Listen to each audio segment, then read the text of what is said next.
Alrighty, folks, welcome to the episode 6 BAM TV live stream.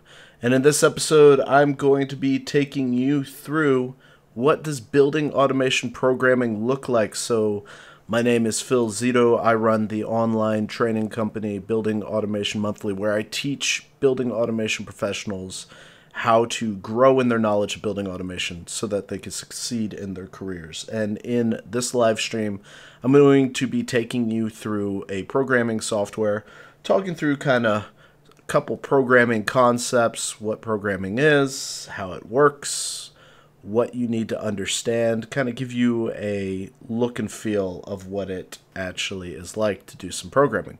So I realize that this topic is intimidating for a lot of folks, and this is something that not a lot of folks really dive into from a beginner perspective. Alright, so what I've got going on here is the EasyIO controller programming tools software. The reason I use this software is that it's pretty much free to get access to. It runs on the Sedona framework, which is fairly similar to the Niagara framework, which is a large building automation system framework that a lot of folks are using within the industry. So this is something that will look similar to what a lot of folks will be using. So whenever you go into programming, there's a couple of concepts that you really need to understand. And the first is, what are you programming? Not what are you programming from a sequence perspective, but what are you actually programming?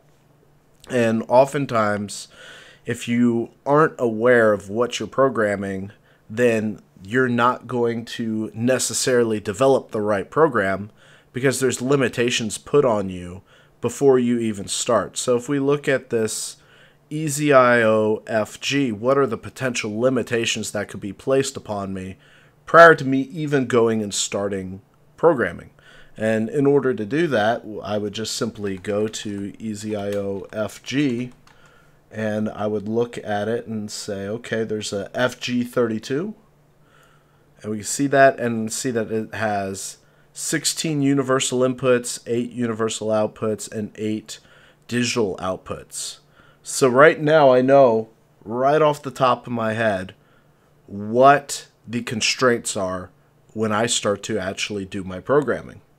So it's really important that I know those constraints, because those constraints are going to dictate how I write this program. So let's say that I wanted to do something super duper simple, like basic exhaust fan control. And a basic exhaust fan control scenario would be where I would go and take a input of a space temp, a set point, and then I would go and turn on an exhaust fan based on that temperature being above that set point. So how I would do that in the EasyIO software, and this may look different based on software, but as long as you understand the blocks that are being used, then you'll be able to translate this to other solutions. So the first thing I would do is I would take an input. And this input right here would be a specific type of input. And in this case, we're using resistance. Okay? I could also be using voltage, current, or a digital input, depending on what I'm trying to do. But 9 times out of 10, when you are doing a space sensor for temperature, you're going to be using resistance. Now, one of the things that's a little unique about the EasyIO software is that everything comes in raw. And so what I would have to do is actually do a conversion to take this raw input and turn it into a temperature. But before I do that, I want to actually name my point. So I'd change it to zone temp, say that it's universal input 1. We see that it's a resistance. And since I know it's resistance, I'm going to take my output into my input.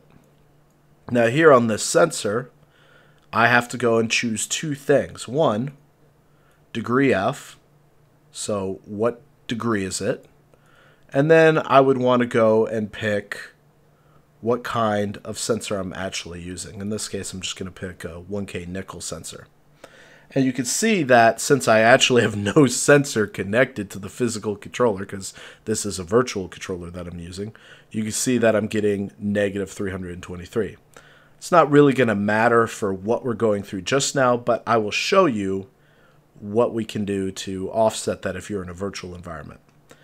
But remember, once again, we're doing an exhaust fan control. So one of the things I'm going to have to do is I'm going to have to compare this temperature versus a set point. Now, when you're using variables within a program, what you'll often run into are things like constants and things like writables. And writables are set points or variables that you can go and actually write to outside of the program, whereas constants are things that are inside the program that you can't write to. It's really important to understand this difference, because what happens is if you don't understand this difference and you make everything constants, then you have to log into the program every time you want to change something, and that's a nightmare. I've seen a lot of folks make that mistake. Now, one of the things we have to realize, especially with this software, and it's not this way with all software, is the state that our point output is in. So we can see that what's going on right here is we have some decimal points here, which means that in the case of this specific software, we have two kinds of writables. We have a writable float, and we have a writable integer. I can never say that word right. The writable integer is a whole number.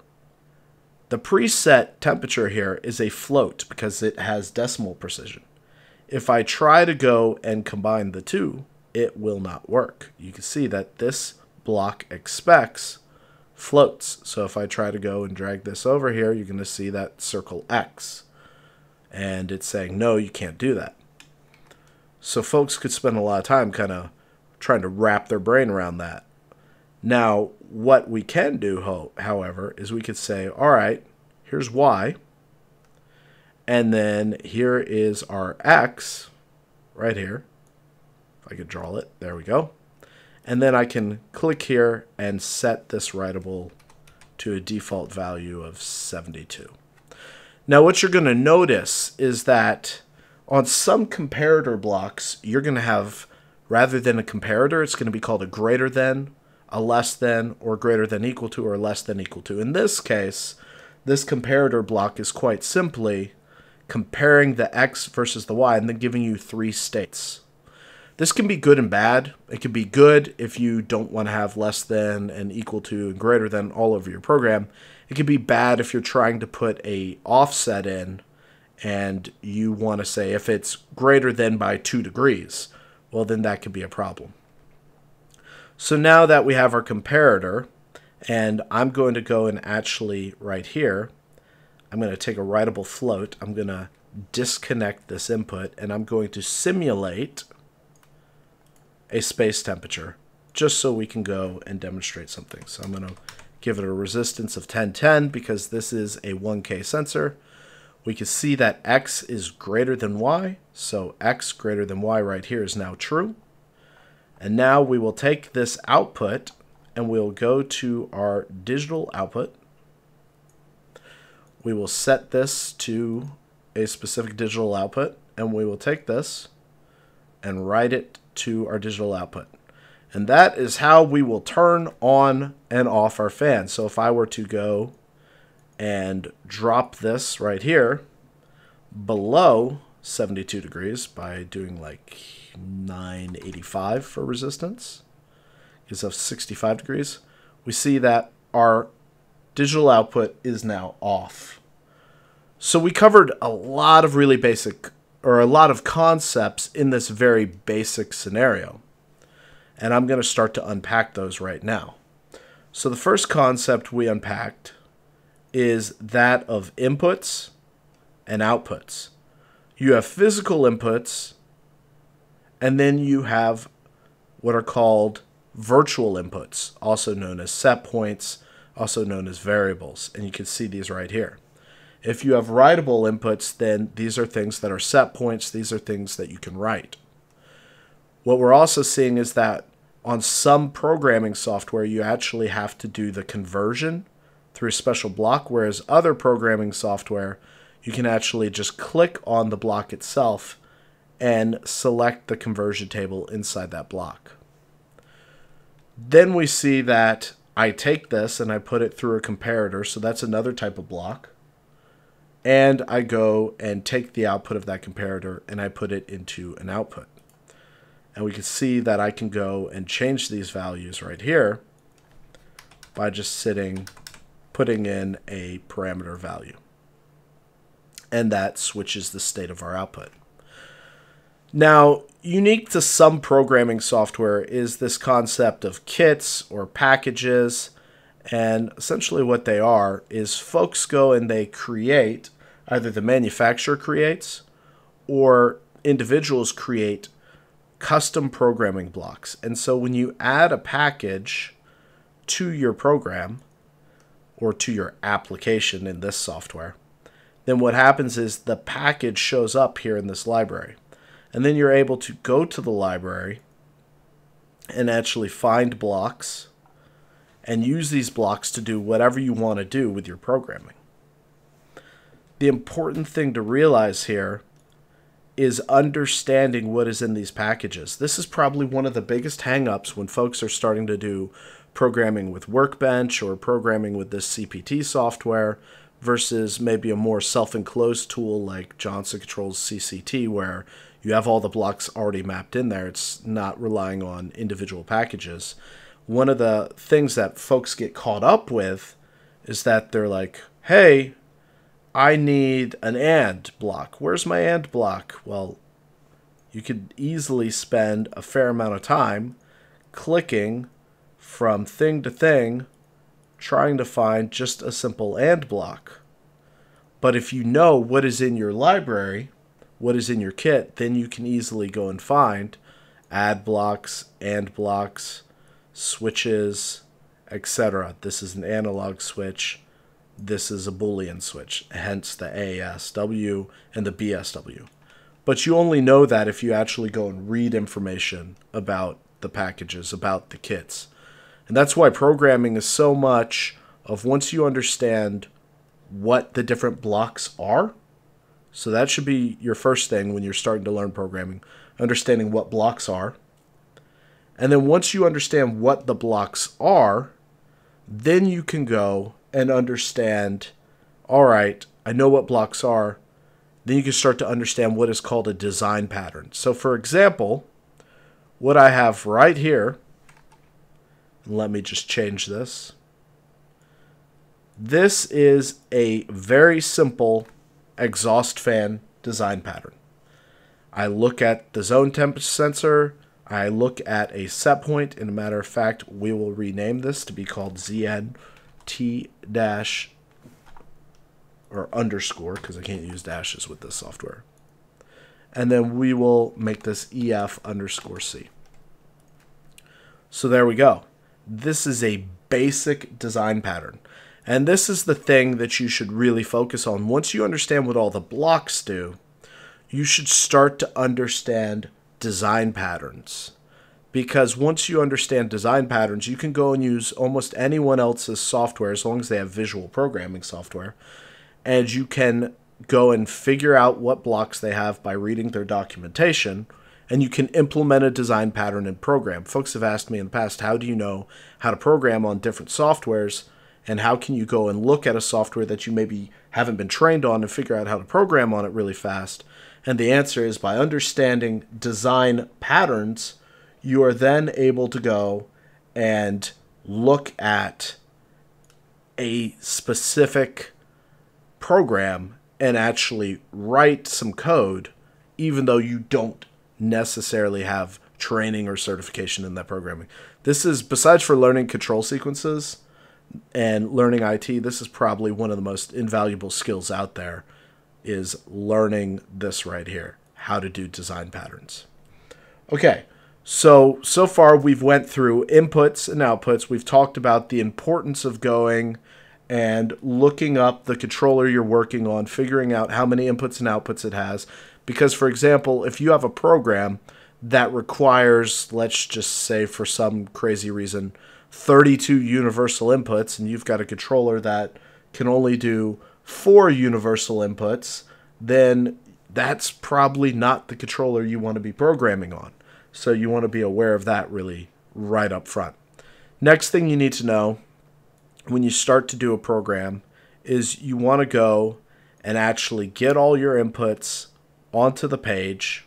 So we would go and say, all right, well, this exhaust fan, maybe the points I have are supply fan status or exhaust fan status. And that would be a digital input, and that would be universal input 2. And I've got my points right here. They're on my programming sheet right off the bat. And I put them on there. And then once I have my points on my programming sheet, then I can go and start to implement my design patterns, which then allow me to go and say, hey, here's my exhaust fan command. Here's my zone temp. Here's my zone temp set point. Here's my comparator. Here's my temperature, conversion, and then Bob's your uncle. You're done. You've written your program. This is how you can get really, really fast at writing programs. And then what you can do with these design patterns is you can just go and implement them.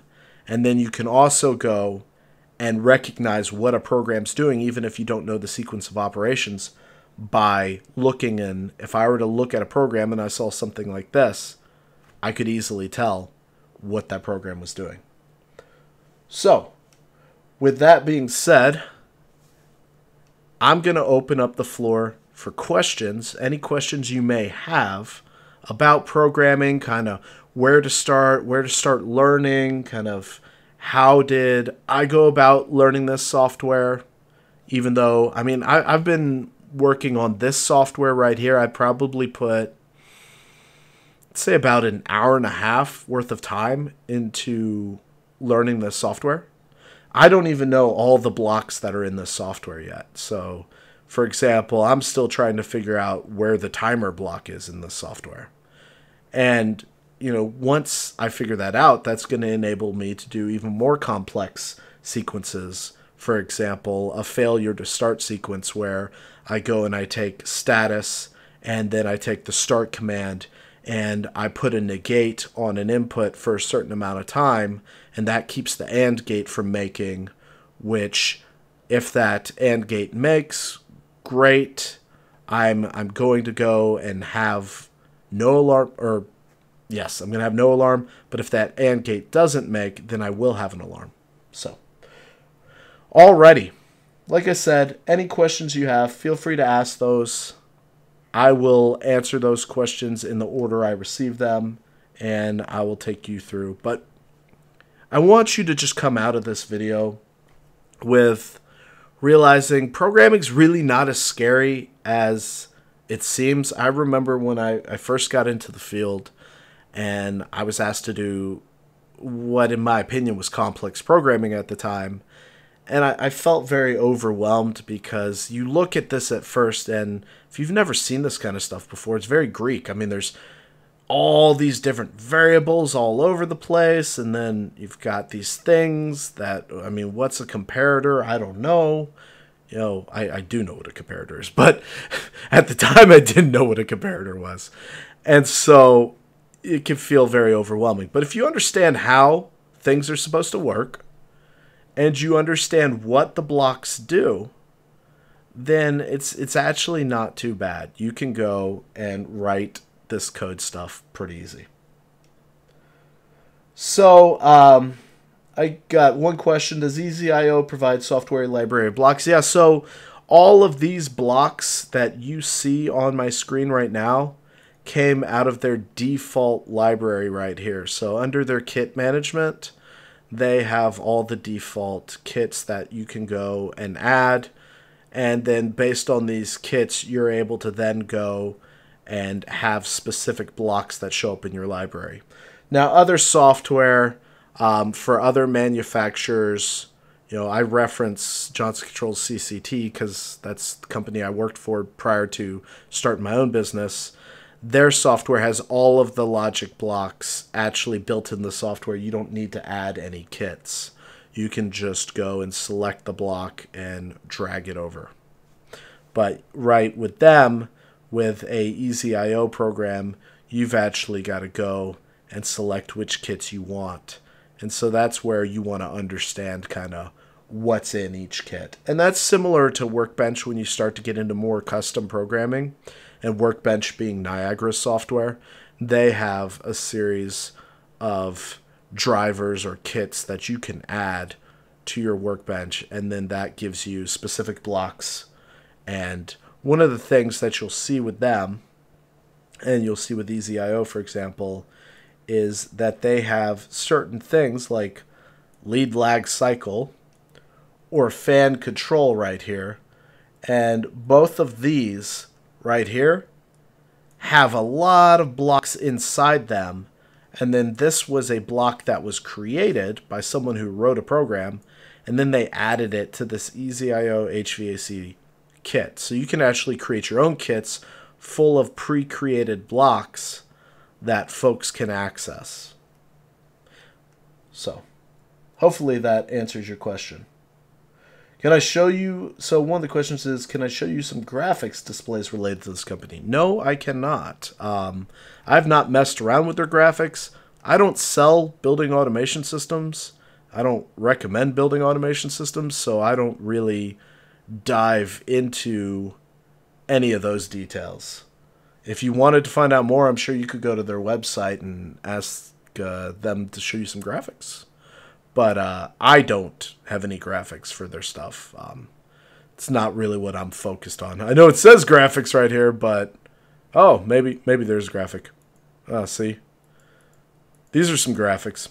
I don't know how to work with their graphics yet. I could probably figure it out if I spent time on it, but that's not really something I'm focused on right now. So any more questions around programming philosophies, around just anything programming related in general? Kind of tips, strategies. And by all means, feel free to throw out hard questions. If I don't know the answer, I'll tell you. But if I do know the answer, I'll tell you that as well.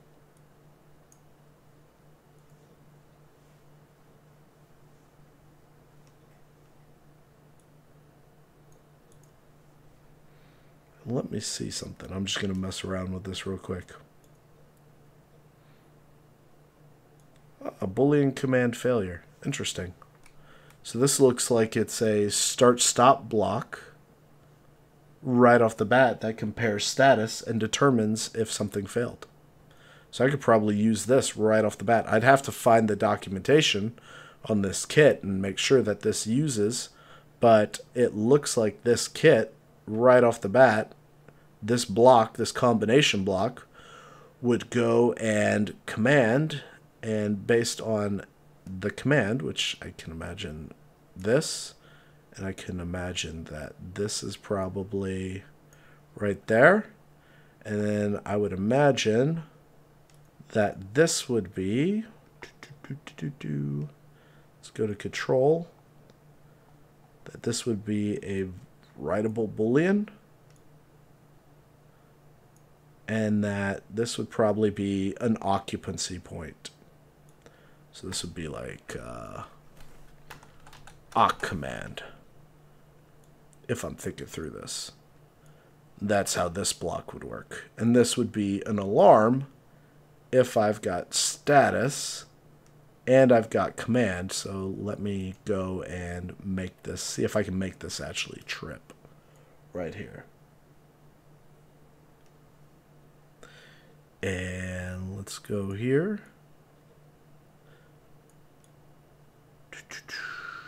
Oh, yeah, that's why. It's already connected. And command this right here to 990. Okay, and let me command this then again to 1050. So that turns that on. This output should be on. Interesting. As far as when these are going to happen, pretty much every Wednesday at 9 a.m. Central Time. And if you come to right here to my live dashboard, you'll see where it'll say when it's going to be. And then you can click set reminder. It'll be kind of, so if I were to show you this, you'd see a set reminder and it would be over here. And you can set reminder. It might be up here, set reminder. But you can set reminder and then it will go and tell you, hey, this is when it's going to be next. All right, so I got a couple more minutes for any questions. But in the meantime, thank you so much for being here and watching this. You know, it's always interesting teaching topics live because you either know what you're talking about or you don't. People are going to find out real quick. So it's always fun, especially doing someone else's software that you haven't spent years working on and doing that live with a bunch of people. That's always a little scary because you never know if you're just going to break something and then it's all going to fail on you. But that being said, thanks so much. Not seeing any more questions come in, so I'm going to go and start wrapping this up. And thank you so much for being here. Be sure to share this with anyone you think who would find this valuable. I'll go into deeper things than this going forward. I think maybe in the next live stream we'll look at the different... we'll just look probably a little deeper into certain aspects of programming. Maybe look at a couple design patterns. Maybe I'll do that for the next live stream. Maybe I'll do remote access for the next live stream. I haven't decided. But you all can go and just let me know by leaving comments what you'd like me to cover. And I can definitely do that. So thanks a ton for being here. Appreciate you all taking time out of your morning or afternoon or evening, depending where you're at. And I will talk to you all again next Wednesday. Take care.